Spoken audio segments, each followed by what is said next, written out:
계엄 제일 먼저 얘기한 사람 맞아요. 저예요. 아 그래요? 치고 있잖아요. 6월이잖아요. 6월. 페이스북에 쓰고 기사도 나오고 엄청 깨지고. 그리고 이제 이번에 참여했던 사람들이 보면 장군 진급들이 다 1차에 된 사람들이 아니에요.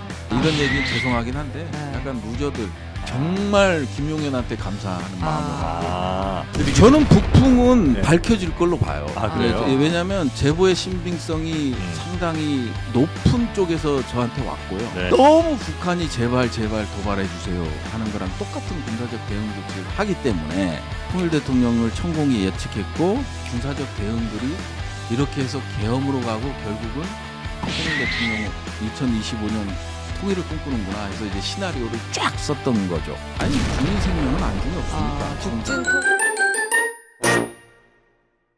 자, 이번에는 우리나라 최고의 HID 전문가. 저 HID 출신 아닙니다. 예, 근데 그렇게 알고 계신 분이 많습니다. 갔다 왔다지 훈련. HID 훈련도 받고 온 경력이 있는 더불어민주당 역시 국방위 소속이시죠? 네, 부승찬 의원님 모시도록 하겠습니다. 어서 오십시오. 예. 네, 반갑습니다. 최근 한 몇 주 사이에 가장 아마 두드러지는 활약을 좀 보이시는 것 같기도 합니다. 주목도 굉장히 많이 받고 계시고 우리 예전에 물론 저 그 관저 옮기고 요 이슈 때도 이제 굉장히 활약을 많이 하셨는데 요즘 엄청 바쁘시고 또 제보도 엄청 받으시겠어요? 그러니까 제일 힘든 게 팩트 체크. 그러니까 이제 수면 아래에 있는 분들이 지금은 뭐 그냥 나왔던 사람들이 나오잖아요. 근데 이제 수면 아래에 있던 사람들, 그 다음에 이제 뭐 한겨레나 이런 데도 나왔지만 이제 관련 자료들 뭐 파기하는 제보, 뭐 이런 것들부터 시작해서 이제 국방부에 연루된 인물들, 아직까지는 언급이 안 됐던 인물들, 이런 제보들이 이제 좀 들어오는 편이죠. 그 국방부에 연루됐다는 거는 그러니까 계엄 당일에 동원된 사람들이 아니고 그 이후에 기획 단계에서 뭐 연루됐던 인물들, 그런 것들은 이제 팩트 체크를 하고 있는 단계인데요. 사실 어렵더라고 인물들에 대한 거. 그래요. 네, 그럼 이제 뭐 예를 들어서 직접 그 한겨레 뭐 니은, 리을, 뭐 디귿, 뭐 뭐 소령, 중령, 뭐 이런 나오잖아요. 네네네. 그럼 뭐 예를 들어서 인물이 쫙 나와 실명을 저희한테 불러줘요. 그러면 이제 그런 분들하고 접촉해서 이제 설득하고 뭐 이런 것들, 뭐 이런 것들이 좀. 그 혹시 이제 본격적인 질문 앞서서 그 이제 군 관련해서는 또 많이 알고 계시잖아요. 아는 분들도 많으실 거고. 근데 그 이른바 별들, 군의 주요 지휘관들, 뭐 이런 그 최고위층에 있는 사람들의 뭐 여론이랄까, 그 사람들이 지금 현재 갖고 있는 마음 상태가 이 뭐 비상계엄 사태를 보면서 야, 저 미친 이런 생각이 아니면 아유 내가 연관 안 돼서 얼마나 다행인지 몰라, 뭐 이런 정도예요. 반반인 것 같아요. 그러니까 예를 들어서 육군본부 버스에 새벽 3시에 올랐던 사람들은 나 이게 곧 죽겠구나. 버스를 타고 가면서도. 근데 이제 명령이다 보니까 가는 거잖아요. 소집 명령이 내려졌으니까. 계엄 해제 요구 결의안은 이미 국회를 통과했기 때문에 불법인 걸 뻔히 알잖아요. 그런데 이제 버스에 올라타는 거죠. 그러다가 이제 복귀 명령이 떨어졌을 때 이제 한도 다행이다. 뭐 이런 것들도 있고. 그다음에 지금 결국은 김용현과 신원식 그 라인들이 그 사람의 이제 소외됐던 그 라인에 들지 못했던 이 사람들은 강한 불만을 갖고 있죠. 야, 이게 어떻게 군이 할 수 있는 짓이냐. 군을 아주 말아먹었다 이렇게 생각하는 거죠. 그러니까 그런 사람들이 사실 좀 많을 거라 생각을 하거든요. 그래도 2024년에 어떻게 대한민국에서 군이 뭐 동원돼서 비상계엄을 해, 이걸 그냥 가만히 있었냐, 이런 생각들을 많이 하시지 않을까 생각을 하는데, 그렇다고 그게 아주 절대 다수는 또 아닌 모양이네요. 그렇죠. 근데 이제 아마 이게 계엄이 이루어지고 민간인에 대한 사살 명령이 떨어지고 뭐 그러면서 민간인들이 다치거나 뭐 정치인들이 다쳤으면 아마 내전으로 갔을 거예요. 그러니까 이렇게 김용현파에 동조하는, 충암파에 동조하는 세력들과 그렇지 않은 세력들 간에 약간 무력 충돌도 가능하지 않았을까. 그런 시나리오도 있죠. 왜냐하면 그냥 국가 외부 위협에 대해서만 우리는 막는 게 군의 존재 이유다, 이렇게 생각하는 사람들은 분명 총을 들고 지금 그 반란군들을 저는 반란군이라고 하는데 군형법상의 반란, 네. 반란의 수괴 뭐 이런 사람들인데 그 사람들에 맞서서 싸울 군인들은 상당했을 것이다. 그래요. 예. 명령권자가 따로 없어도. 예. 예. 아니 지휘관별로 이제 임무를 부여하고 그 군인들이 나왔겠죠. 예. 그만큼 이제 군에 대한 상당한 신뢰가 있으신 아니 거네요. 군도 이제 민주화가 많이 됐어요. 통화를 해보면. 그리고 진짜 그 가스라이팅을 계속 하잖아요. 김용현 장관이 이제 가스라이팅 하는 게 보이잖아요. 예를 들어서 뭐 사령관들한테 그리고 그 지인들한테 부정선거 이제 구구 유튜브 방송을 계속해서 보내는 거라든지 모 사령관은 여기 답장을 어떻게 해야 될지 김용현이 보내면 그냥, 네. 이게 답장을 어떻게 잘 봤습니다 해야 될지 나쁜 놈들이라고 해야 될지 뭐 이런 것들에 대한 고민도 저한테 내려오는 구속된 사령관도 계시고요. 네. 자, 그 우리 저 부승찬 의원님과 말씀 중에 정말 죄송한데 한 30초만 저한테 시간 좀 주셔도 괜찮을까요? 저 인터넷 가입에도 반란이 일어났습니다. 인터넷 가입 시 최대 48만 원. 광고 잠깐 해야 되거든요. 하십시오. 인터넷 가입 시 최대 48만 원. 그리고 인터넷 가입 후에 기존 폰을 유지하시고 통신사만 변경할 때 최대 30만 원. 그리고 정수기 렌탈 시 최대 30만 원. 총 108만 원의 현금 혜택이 있는 인터넷 비교원. 네이버에서 인터넷 비교원 꼭 한번 비교해 보시고 가입하시기 바라겠습니다. 쓰고 계시죠? 정프로님 이 인터넷 비교원 광고 웃다가로 끌고 가셨잖아요. 거기도 왔더라고요. 깜짝 놀래버렸네 진짜. 아니 어떻게 우리 걸 가져가요? 내가 가져간 건 아니야. 거기도 그냥 왔어요. 저도 이제 깜짝 놀랐습니다. 자, 여튼 인터넷 비교원 네이버에서 꼭 한번 검색해 보시고요. 자, 지금 우리 부승찬 의원님과 이야기 나누고 중요한 있습니다. 얘기하고 엄청 긴장하고 있었는데. 그 의원님한테 많이 질문하는 것 중에 하나가 아마 미디어에서도 그럴 텐데 뭐 물론 이제 HID 경험이 있으신 건 아니지만 경험은 있으신데 소속은 아니다. 소속은 아니셨던 거죠. 그러니까 저희 부대는 이제 실미도 영화 보셨죠? 실미도 684 아닙니까? 684 부대가 저희 부대죠. 그래요? 그래서 이제 HID랑 이제 합동훈련하고 그다음에 해군에 또 북파공작원 팀이 있거든요. 공작팀이 거기랑 이제 해상 침투 훈련 같이 하고 뭐 이런 것들 그다음에 이제 북한 이 총들 이렇게 사격 연습할 때 그걸로 이용해서 쏘고 뭐 이런 것들을 이제 공작 기획 하다 보니까 이제 접촉 면이 넓죠. 그러니까 이 HID는 우리가 그냥 뭐 특수부대 정도로 알고는 있는데 구체적인 임무라는 것은 주로 이제 북쪽으로 가서 요인을 암살한다든지 주로 이런 임무를 하는 그렇죠. 것인 거죠? 완전히 별개. 우리는 이제 한미 연합사령관이 있잖아요. 뭐 전시가 되면 한미 연합사령관의 명을 받아서 우리는 작전 통제를 받잖아요. 일반 군인들은 여기는 완전 별도의 라인으로 지휘 라인이 돼 있어요. 그리고 보내고 나면 우리가 보낸 게 아니에요. 이해하시죠? 어쨌든 지휘 체계는 정보사령부의 그쪽 라인 지휘를 받는 거고요. 그 위에도 있죠. 그 위에는 누구예요? 국방부 장관이에요? 아닙니다. 그러니까 전혀 다른 라인. 그건 알려줄 수 없는 거예요. 그렇게 해서 이제 HID가 이번에 동원이 됐다는 게 도대체 이게 무슨 의미입니까? 그리고 왜? 너무 궁금해. 그때 이거였어요. 그러니까 HID가 동원 뭐 알았어 알겠는데 뭐 그래. 근데 이게 40명을 선발해서 훈련을 해왔다는 거 아니에요? 9월부터. 근데 이제 지금 HID가 뭘 하려고 했느냐에 대해서 다 밝혀진 게 아닌 것 같아요. 지금 한 명도 접촉을 못했습니다. HID 요원들한테는 아니 그냥 거기에 대기하고 있던 인원들에 대해서는 한 명도 접촉을 못했어요. 그러니까 그럼 어떤 훈련을 했는지 뭘 하려고 했는지도 아니 훈련은 똑같겠죠. 훈련은 똑같는데 이제 상대만 다르겠죠. 전혀 다른 훈련은 타겟이 뭐냐만 좀 다를 수 있다. 지금 나온 건 선관위 직원들 이야기는 나왔잖아요. 글쎄요, 저는 선관위 직원 쪽으로 HID가 올 만큼 선관위가 아주 그냥 뭐 전투적으로 막 이렇게 무장돼 있는 조직은 아니니까. 그래서 왜? 아니 그래서 저는 이제 끊임없이 그걸 이게 이 윤석열 정부 들어오고 나서 이상한 패턴들이 보이는 거예요. 군사적 대응 패턴이 의도적으로 북한의 도발을 유도하는 패턴을 보여왔기 때문에.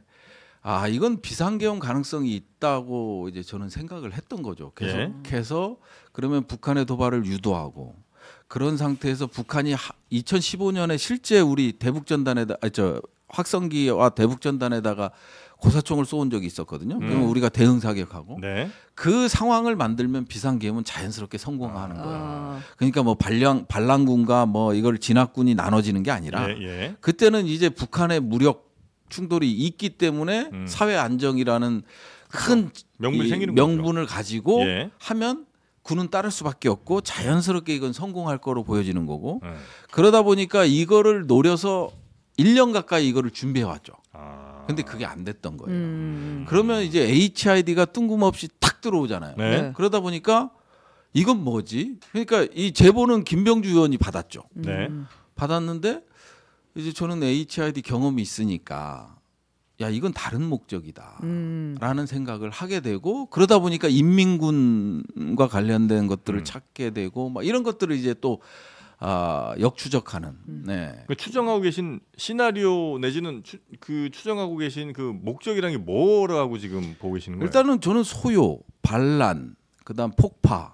그래서 이제 사회적 혼란을 야기하는 거고요. 북한 군복 입고 아니 군복 입고는 잠깐 입을 수는 있지만 한국에서 활동을 하니까 무장공비가 넘어오면 또 북한 인민군복을 입지는 않잖아요. 통상적으로 보면 한국군 복장을 하거나. 뭐 그렇겠죠. 근데 이제 기본적으로 북한이 소행이다라는 거 합동수사본부에서 밝혀내야 되고 발표를 해야 되는 거잖아요. 네. 그러니까 이제 김어준 총수가 얘기한 것 중에 좀 믿음이 갈 만한 건 인민군복을 매립한다. 이런 것들은 이제 조금 신뢰성이 상당히 높은. 근데 그 인민군복 매립이라는 게 이제 계엄이 끝나고 나면 그게 북한이 뭔가 관련돼 있었다는 명분을 쌓기 위해서 미리 아니죠. 해놨다는 계엄의 거예요? 지속이죠. 그냥 계속 그 상황을 유지하기 계엄을 위해서. 지속하기 위해서 그다음 명분 없는 비상계엄을 내렸잖아요. 근데 이제 사전에 우리는 이거를 탐지하고 있었고 살펴보고 있었고 그러다 보니까 파본이 이런 것도 나왔다. 비상계엄을 했던 거고. 근데 실제 합동수사본부 결과 북한의 뭐 AK 소총, 인민군 복장들이 일부 매립된 게 발견됐습니다. 뭐 이런 식으로 하면 비상계엄은 자연스럽게 물 흐르듯이 갈 수 있는 거죠. 그래서 저는 약간 그런 쪽에 이제 포커스를 좀 맞췄었죠. 네. 안 그러면 선관위하고 국회를 장악하는데 HID가 이게 와서도 안 되고 올 이유도 없어요. 워낙 707이라는 뭐 우리 그렇겠죠. 지금 TV에 보이는 707은 뭐 팔꿈치로 유리창 깨고 막 이러는데 1, 2초면 깨요. 그리고 이제 제압하는 것도 엄청 우리가 실제 국정감사 때 707 가서 저격, 그다음에 뭐 테러 진압, 그다음에 테러범 이게 그거 하는 거, 제압하는 거 이런 것들 다 보고 왔거든요. 보통 실력자들이 아니에요. 매일 밥만 먹고 그거를 하니까. 그러니까 뭐 의도적 태업이라는 분들이 많으시더라고요. 그러니까 이게 다 태업. 그래서 지금 뭐 국회나 선관위 정도는 그냥 몇 명만 풀어도 저희 의원실만 풀어도 다 장악이 되는 건데. 할 수 있는데. 근데 이제 비상계엄의 명분, 계엄법에도 나와 있고 헌법에도 나와 있듯이 비상계엄의 명분이 있어야 자기 정권을 유지하는데 도움을 주고 이런 건데 그거를 못 만들고 시작을 한 거잖아요. 비상계엄. 그러니까 한 1년 동안 계속 북을 자극하면서 북한이 어떻게든 뭔가 도발해서 우리가 좀 싸우는 모습을 그려야 내가 비상계엄을 딱 할 텐데 그게 안 돼서 이제 답답한 와중에 어쨌든 올해 지나가기 전에 하긴 해야 되니까 12월 3일 그날 이제 일을 벌렸다. 요런 그게 그래서 왜 그러냐면 그 명분 중에 하나로 9월부터 일단 한번 HID도 대기 훈련을 하고 대기하게. 아니 이게 그냥 다 연속성이 있는 거예요. 무인기 평양에 보낸 거라든지 대북 확성기라든지 대북 전단이라든지 이런 것들이 다 연관성이 있고요.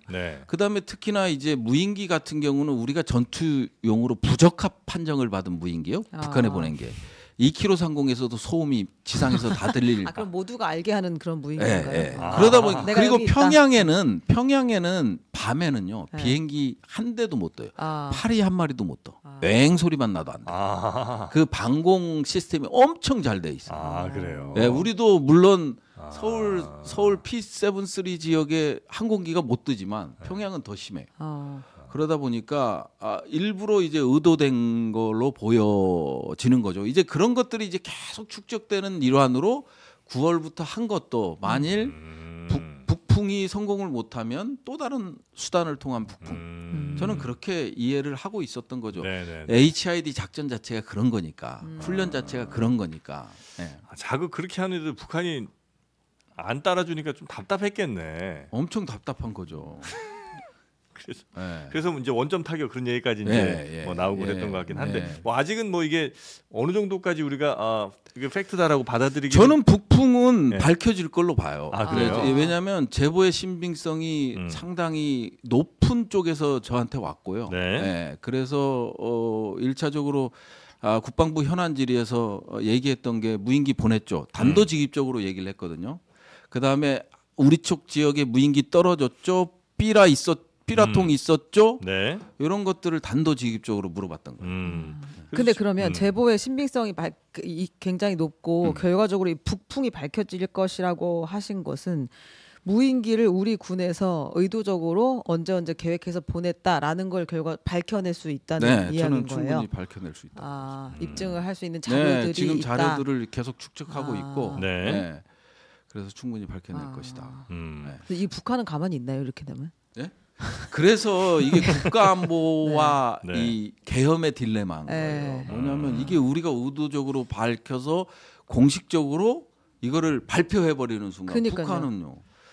근데 위기는 기회라고 또 북한과의 관계가 다시 뭐 이제 상당히 가까워질 수 있는 뭐 그런 가능성도 열려 있는 건데 그거에 대한 고민이 정말 많아요. 근데 북풍의 종류의 무인기 말고 그러면 또 있다는 거죠.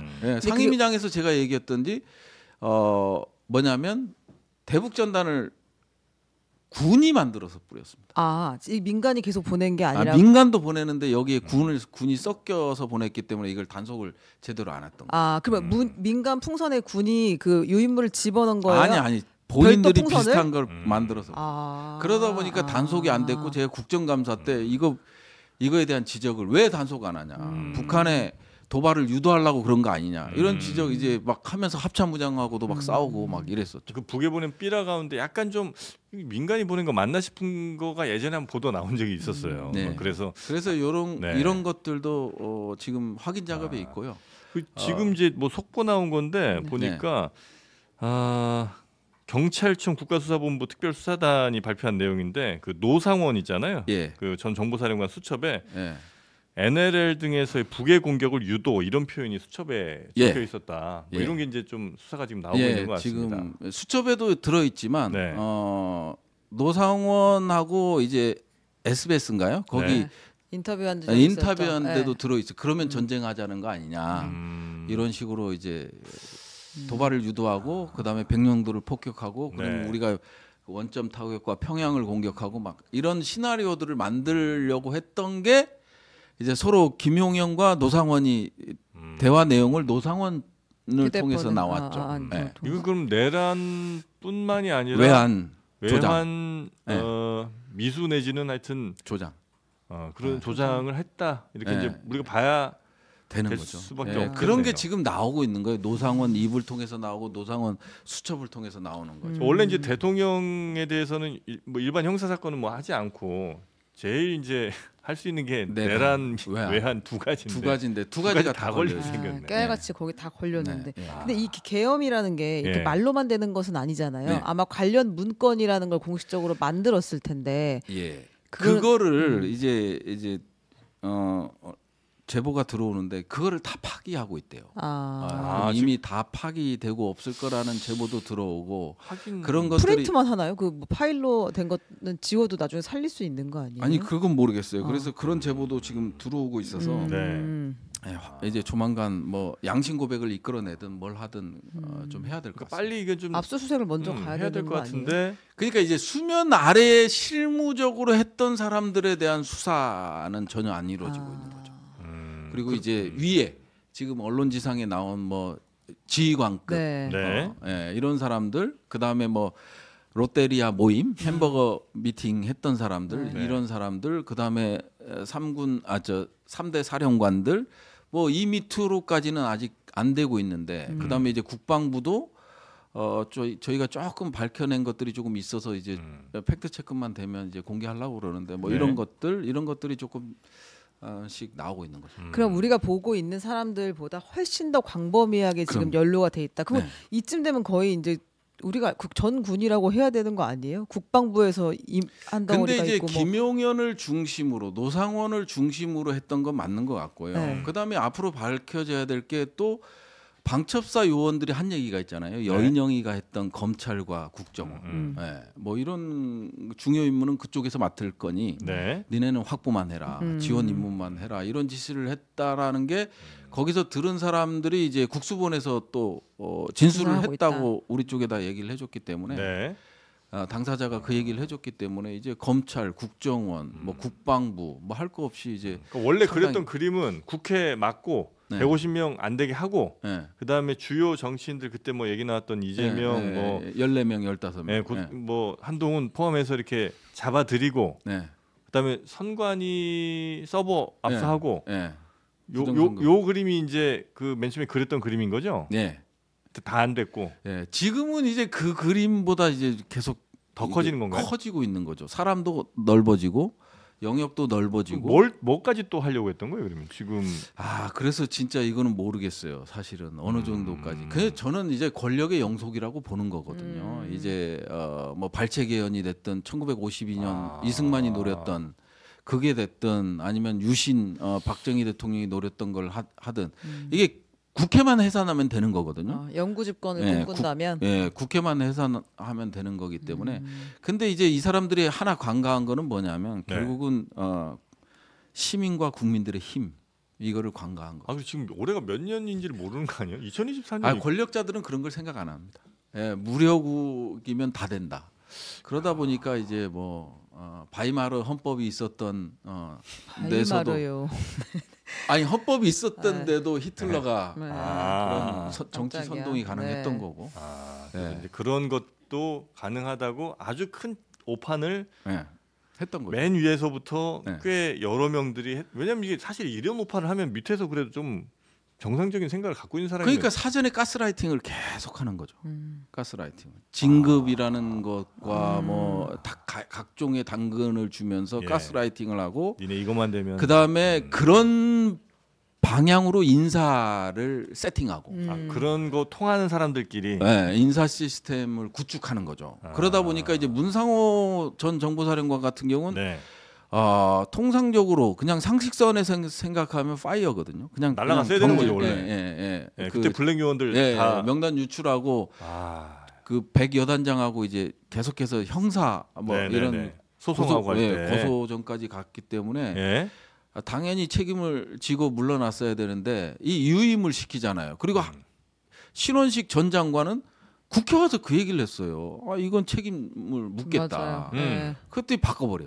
신원식을. 승진시켜버려 막 자리를 만들어서. 신원식을 바꿔버려요 장관을. 그러니까 이제 계엄이 가능한 사람들로 가스라이팅을 하고 그 세팅을 하는 거죠. 그리고 이제 이번에 참여했던 사람들이 보면 장군 진급들이 다 1차에 된 사람들이 아니에요. 약간 루저들. 루저들이요. 이런 얘기는 죄송하긴 한데 약간 루저들. 정말 김용현한테 감사하는 마음을 갖고. 오히려 그러니까 더 충성하겠네. 그러니까 내가 정말 잘난 사람이라 막 난 3스타 달았어. 이러면 이제 본인 능력으로 단 사람들은 그런 말도 안 되는 얘기는 안 들을 텐데. 아니 그러니까 이진우도 뭐 완스타 달 때 이제 또 동기가 고발해 갖고 이거 아빠 찬스 썼다 해 갖고 논란이 됐었고요. 그 수방사령관. 이런 것들이 그 다음에 뭐 투스타 달 때도 2차인가 3차에 됐고요. 뭐 이런 식으로 이제 계속 난 여기서 끝나는구나 한테 살아나고 여기서 끝나는구나 살아나고 뭐 이런 거였고 특전사령관은 정말 여린 사람이더라고요. 특전사령관 같은 경우 너무 여려. 근데 이제 자기는 이제 투스타에 끝날 줄 알았더니 언감생심 3스타까지 다 가진 거야. 생명의 은인 같겠다. 그러니까 이제 부르니까 결국은 족쇄가 걸린 거죠. 족쇄가 채워진 거니까 그런 사람들로만 핵심 라인을 구성하고 인사 이동도 없고 진급도 안 시키는 거야. 원래 이제 공군과 해군은 이제 3스타가 나왔는데 육군은 나오지도 않았거든 이번 인사에서. 그러면 인사를 하면 보직을 줘야 되고 바꿔야 되는 거예요. 근데 지금까지 세팅한 걸로는 계엄이 안 되잖아. 그런 것들이 있어요. 그래서 유지하느라고 또 그랬다는 이야기고. 그러면 얘기 나온 김에 그거 이진우 얘기 나온 김에 대한민국 수호 예비역 장성단 있잖아요. 거기 대수장. 그 대수장 여기에 그 아버님이 무슨 역할을 하시는 거예요? 거기 저는 리더 역할을 한다고 들었어요. 근데 이제 실제로 우리가 그 대수장의 그 대표를 보니까 이 씨는 아니에요. 그래서 아마 아버님이 그럼 뭐 정신적 지주 역할을 신원식 뭐 태극기 부대 자주 나가시고요. 네. 그다음에 신원식 장관이 대수장의 자문위원을 했었어요. 아마 무슨 직책은 있을 거예요. 이규모 씨 장군. 찾아보면 나옵니다. 그렇군요. 실명을 거론할 이분들이 이제 정신적으로도 물질적으로도 이 계엄에 뒷받침을 했다라고 볼 수 있어요. 그럼요. 주요 인사들이 거기 많이 있다. 예비역들도 꽤 있죠.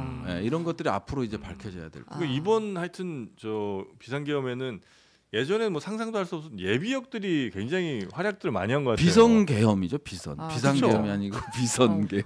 이게 심심이 뭐 이럴 때는 전혀 상상할 수 없는 일인 것 같은데. 그렇죠. 왜냐하면 현직에 없는 사람들이 들어온 거잖아요. 네. 근데 골라도 지금까지 나온 사람들 보면 다 문제 있는 사람, 다 형사 처벌 받은 사람들. 네. 이런 사람들이 이제 주동을 하잖아요. 뭐 김용근 전 대령도 그렇고, 대표적 노상원도 그렇고, 뭐 이게 다 이게 뭔가 있는 노상원 같은 사람은 그러니까 그런 그러니까 불명예 제대하거나 이런 사람들은 어떻게든 그냥 불러주면 너무나 고맙게 또 충성하기 때문에 그럼요. 그래서 부르는 거예요. 그럼요. 한 자리 이번 성공했으면 진짜 대단한 자리 하나 받았겠죠. 노상원이. 네.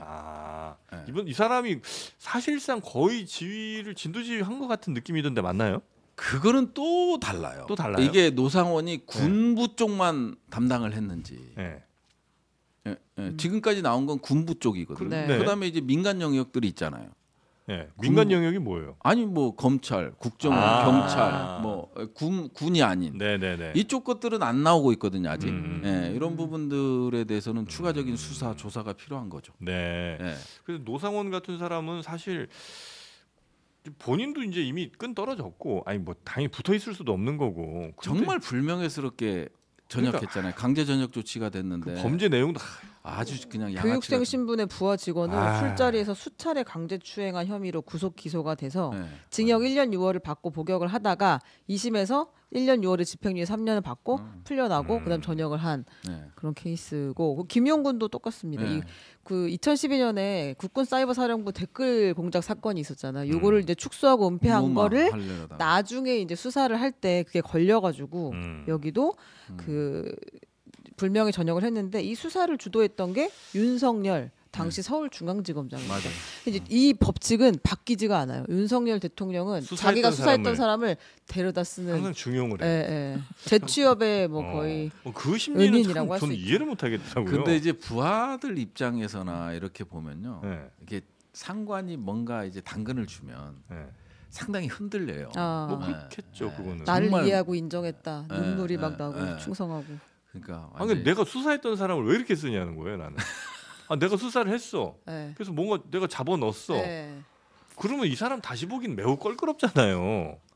그렇긴 상식적으로는. 근데 이렇게 해서 수사를 하다 보니까 이렇게 충성스럽게 일을 했단 말이야. 이 범죄를 저질렀단 말이야. 감동할 수 있. 아무 말이나 해봤어요. 아니 그래. 하나만 더 여쭤볼게요. 이거는 진짜 자꾸 나오는 이제 보도들이 물어봐야 될지 모르겠긴 한데, 그 노상원이 이제 그 12월 3일을 점지할 때 그 이제 김용현 전 장관에게 윤 대통령은 올해 운이 트이니 이 시기를 놓치면 안 된다라고 했고, 그걸 이제 들은 그 김용현 원래 올해는 약간 큰 일이 많고 미국 대선도 있으니까 올해는 아닌 것 같아라고 했는데 기분 좋아하면서 이제 계엄을 서둘렀을 가능성도 있다라는 보도가 나왔잖아요. 가능성이 있습니까? 저는 정말 12월 3일을 이해를 못 하겠어요. 우리 다 이해 못 하고 있습니다. 아니 지금. 그러니까 금요일이나 토요일이면 계엄은 성공이잖아요. 왜 12월 3일? 물론 12월 4일 날 본회의가 있었고 사전에 김건희 특검법이 있긴 했어요. 그러다가 이제 연기를 한 거죠. 저희가 이제 연기를 했는데 김건희 특검법이 있기 때문에 무리하게 12월 3일? 야 그래도 하루 이틀 연기해서 뭐 특검이야 뭐 통과되더라도 계엄 성공하면 전혀 문제가 안 되는데. 이제 그러다 보니까 이제 약간 기일 쪽으로 가는 거죠. 그렇게밖에 생각할 지금 어떻게 합리적 그리고 추측은 수사 쉽지 않다. 과정에서도 그게 좀 진술을 했다고 하는 것 같은데. 이게 노상원이 한 이야기라서 한번 여쭤본 거고, 하나 더 여쭤볼게요. 그 윤석열의 골프 그러니까 우리가 8월부터 지금 치고 있는 걸로 시작점이 언젠지는 알 수 없으나 지금 드러난 건 8월부터인 거잖아요. 이게 구룡대 골프장에. 네, 이게 사실은 이제 트럼프 당선을 예견한 골프가 아니고 계엄을 모의하기 위한 골프였다라는 게 이제 지금 민주당의 주장인 것 같은데 이거는 뭔가 근거가 있는 이야기인가요? 박선원 의원이 이렇게 이야기를 한 것 같아요. 그 부분에 대해서는 노코멘트 해도 되는 거죠? 그럼요. 대답하기 어렵지만 제보가 있거나 이런 상황은 아닌 거예요. 아니요, 뭐 제보들이 이제 707 이제 부사관들이 쳤잖아요, 같이 쳤으니까. 같이 썼으니까 이제 그런 의혹들은 있는 거고, 그 다음에 707 요원들이 쳤다라는 제보가 온 거죠. 그것까지는 팩트. 그러니까 이제 그 이유는 좀 더 팩트 체크를 좀 더 확인을 좀 더 해봐야 된다. 해볼 필요성은 있는 거죠. 그 뭐죠? 12월 3일에 참 그런 썰도 있습니다. 그 대선 당선된 날인가? 그날로부터 천일이요. 정프로가 계속 밀고 있는 천일설. 그거는 이제 노종명 의원이 맞아. 계산해 갖고 뭐 기념일 뭐 너무 챙깁니다 지금. 아니 근데 이제 무속 정권만은 맞는 거니까 뭔가 이제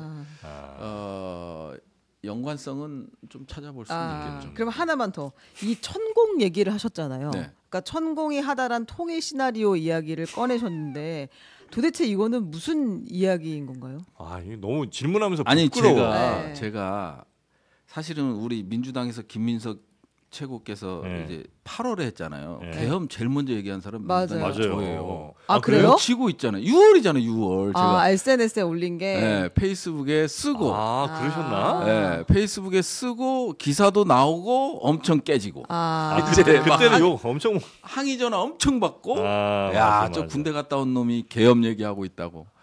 근데 이게 북풍하고 저는 연결을 시킬 수밖에 없었고 이 우리 군의 군사적 대응 조치가 너무 북한이 제발 도발해 주세요 하는 거랑 똑같은 군사적 대응 조치를 하기 때문에 이제 통일 대통령 가을에 통일되고 통일 대통령을 천공이 예측했고 그러면 이 군사적 대응들이 이렇게 해서 계엄으로 가고 결국은 통일 대통령 2025년 통일을 꿈꾸는구나 해서 이제 시나리오를 쫙 썼던 거죠. 그게 그러면 계엄령을 선포하고 나서 그 다음에 이제 군 통치 체제를 가지고 간 다음에 진격해서 통일을 해요. 전쟁을 하는 거죠.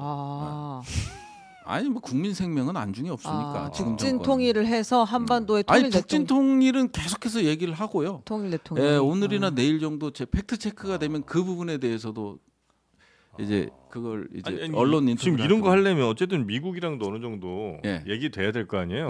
얘기된 거예요? 될 리가 없을 것 같은데. 안 된 거죠. 혼자 그냥 그런 생각 한다는 거예요? 그렇죠. 아니 뭐 국방부의 그 정책 그 구호 중에 즉강 끝 있잖아요. 즉각 강력히 끝까지 이런 것들은 전자권 없는 상태에서는 불가능하거든요. 뭐 신원식 김용현의 그렇죠. 그 캐치프레이즈. 즉강 끝. 즉각 강력히 끝까지. 이게 불가능하거든요. 왜냐하면 데프콘 3가 되면 전자권이 한미 연합사령관으로 넘어가니까 부대 이동도 자유롭지 못하는 거예요. 그런 차원에서 북한에 대한 뭐 도발을 한다. 뭐 이런 건 불가능한 거고. 그러니까 전쟁을 유도하기 위해서는 북한이 먼저 공격해줘야 되는 거죠.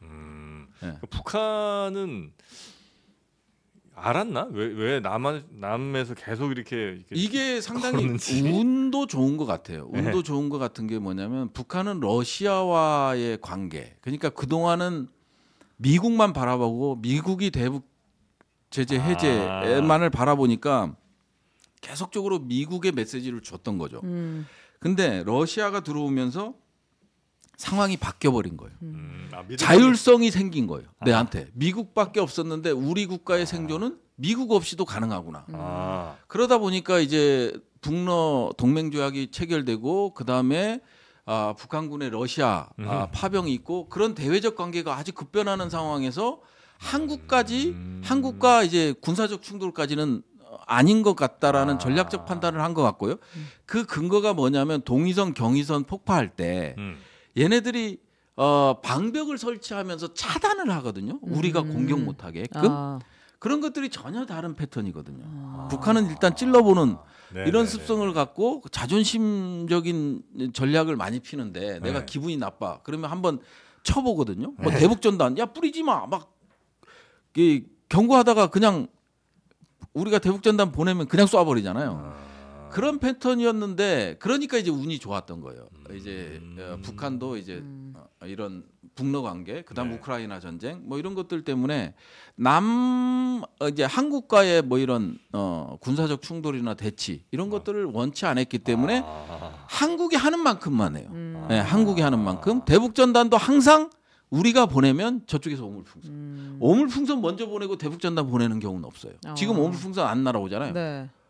대북 전단 뿌리면 날아옵니다. 이제 패턴이 지금은 아닌 것 같다는 대북 확성기도 마찬가지예요. 우리가 확성기를 하면 저쪽에서 확성기 방송을 하고 뭐 이런 패턴이에요. 딱 그냥 1대1 대응만 하고 있군요. 네. 아니 근데 북한이 지금은 저거 진짜 하려고 했는데 이제 이걸 확인한 뒤로는 오물풍선도 안 보내는 것 같아요. 아니 우리가 안 보내요. 그래서 바람 방향이 바람 방향이 우리가 뿌려봐야 우리 쪽으로 날라오니까 안 보내고 우리가 보내면 보냅니다. 우리가 벼랑 끝에 서 있었네. 엄청 지금 정신이 그것들도 이제 국민들이 모르는 거예요. 막 국민들이 오물풍선을 북한이 5,500개를 날려보냈다. 이게 숫자로서 많이 날려보낸 건 맞지만 우리가 먼저 했어요. 우리가 먼저 하고 그럼 오물풍선으로 대응하고 이런 군사적 총으로 대응하는 게 아니라 똑같은 방식으로 대응을 하는 그런 패턴을 보였던 거죠. 그러니까 남북 관계는 북한 입장에서는 안정적 관리가 필요하다. 이런 생각을 했던 것 같아요. 그러니까 운이 좋았던 거죠. 북한이 우리보다 더 이성적인 상황이었나 봐요. 이 상황에서는. 아니 이성적인 게 아니라 우리 남한으로 눈을 돌릴 시간이 없었다. 여유가 없었다. 이제 국제 정치학적으로. 네네. 그래서 이런 일들은 뭐 당연히 되지도 않을 거지만 윤석열의 장기 집권 플랜의 시작이었다고 보신다는 건 아니 그렇죠. 부정선거나 국회 해산을 생각했던 거니까. 그래서 이제 부정선거를 얘기하면서 선거는 어차피 안 돼. 이런 선거를 뽑힌 사람들은 정당성도 인정할 수 없어. 그 국회는 해산이야. 그리고 이제 북한과 지금 이제 전쟁 상태에서 뭐 나라 뭐 민주주의냐 이러면서 이제 그렇죠. 장기 집권으로 간다는 거였군요. 그 플랜이 말도 안 되는 플랜이지만 거기 있는 몇몇 사람들은 또 실제로 그걸 하려고 했었었고. 그렇죠. 그래서 이제 그런 거 대충 알고 미국이 엄청 화를 낸 건가 그러면? 그럼요. 미국 입장에서는 완전 열받는 짓이죠. 이거 그러니까 그냥 전부 정부가 됐건 오피니언 리더들이 됐건 다 이제 윤석열을 비판하지 않습니까? 그럼 이 정부랑은 현재 정부랑은 대화할 생각도 없겠네요, 미국. 왜냐하면 우리가 이제 윤석열 대통령하고 이제 바이든이 공들여 놓은 게 있어요. 핵과 관련된 우리 핵 공유 체계, 그다음에 뭐 핵 훈련. 이런 것들을 했는데 우리가 미국으로 날아갔잖아요. 그 훈련을 하러. 미국이 돌려보내버렸어요. 미국까지 갔는데 우리 그 장군들하고 뭐 일부가 갔는데. 언제쯤 얘기해요? 이거? 얼마 안 됐어요. 그래요? 예. 이거 계엄 때. 계엄 때요? 예. 정책실장 뭐부터 시작해서 장군단들 해서 그 훈련. NCG TTX라는 훈련이 있는데요. 그거를 갔는데.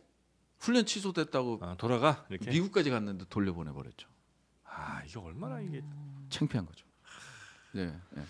그건 아직까지 뭐 안 나왔잖아요. 훈련 취소됐다라는 건 나왔어요. 실제 우리 같으면 이게 동양인들은 예의가 있잖아요. 왔으니까 냄새라도 맡고 가. 좀 약간 구경하고 이렇게 사진 하나 찍고 이렇게 보내야 되는 거 아니에요? 그러니까 이제 바로.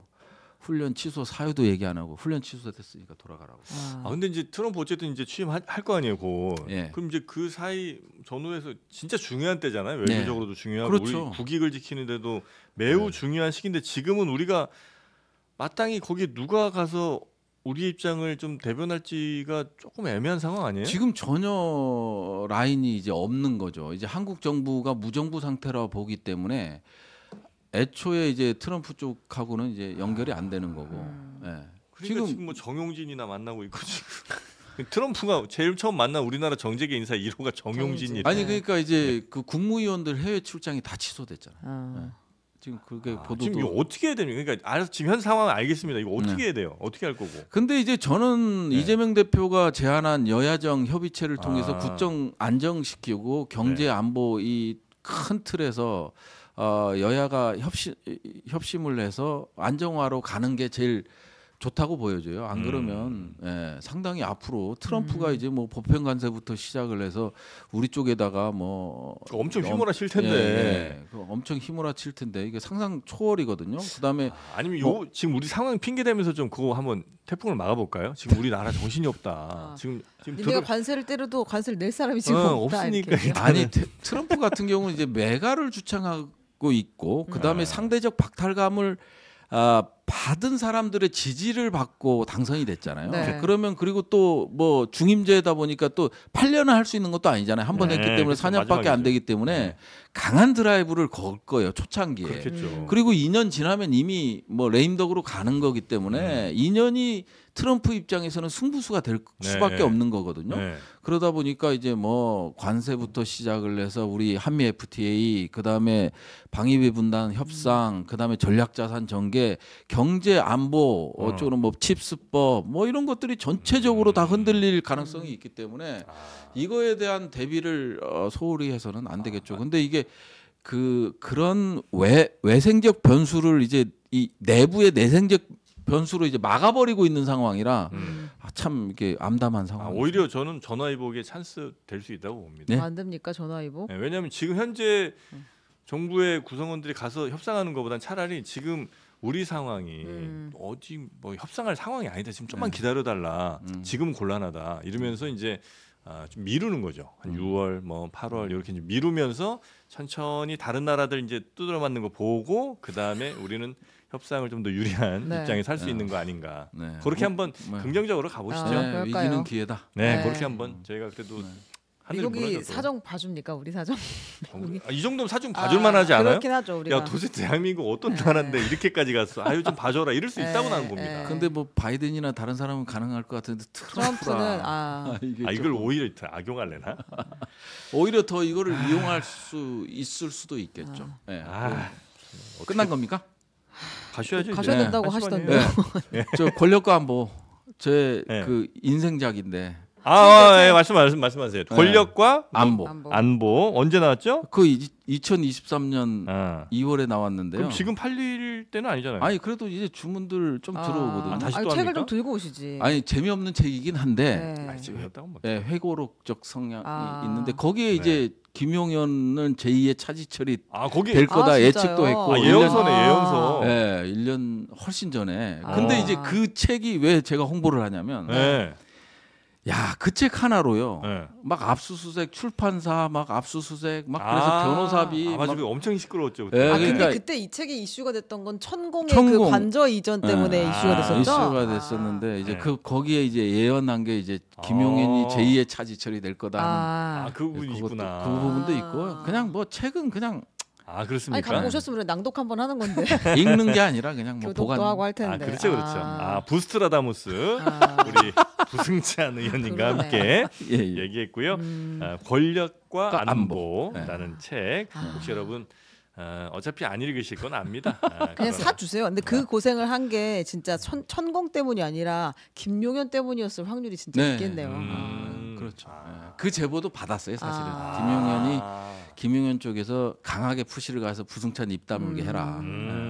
그러다 보니까 뭐 중앙지검에 지금 2개가 있고 그다음에 그 책으로 인해서 지금 기소 하나 돼 있고 그다음에 출판사는 또 출판사대로 이제 수익 다 변호사비로 다 나갔고 뭐 이런 상황이니까 출판사 대표가 저는 괜찮은데 그래도 월급이라도 받잖아요. 우리 출판사 대표가 힘들어서. 출판사도 저자 잘 만나야 돼. 저자 한번 잘못 만나 이게 아니 한때는 베스트셀러를 엄청 좋아했어요. 근데 짧은 행복 긴 고생이네요. 근데 여러분들이 지금 이 책을 사주시면 제가 봤을 때 출판사 대표님의 변호사 비용으로 이제 사용될 것으로 이제 그 출판사 대표가 이제 그 뭐랄까 이게 다시 그걸 해야 되거든요. 그 가처분 신청에 대한 본안 소송이 있는 거예요. 본안 소송을 해야 돼요. 그러니까 이제 아직 못 하고 있대요. 그럼 아직 저기도 안 됐네요. 가처분이 안 끝난 거예요? 네, 안 끝났죠. 이제 본안 소송에서 이제 앞으로 돈 들리기 태산이네요. 몇 번을 팔아야 되나? 웃을 때입니까 지금? 아니 저는 그래도 국회의원이 돼서 그나마 월급이 나오니까 일단 월급은 좀 나오니까 생활이 되는데 우리 출판사 대표는 힘든 거지. 그래서 그러네.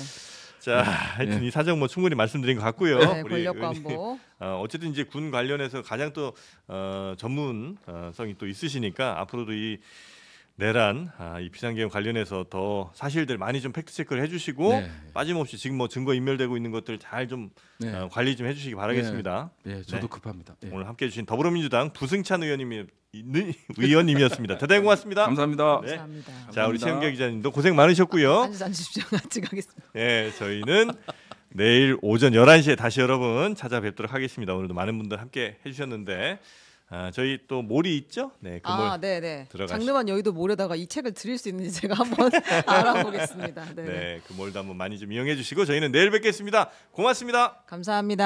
감사합니다.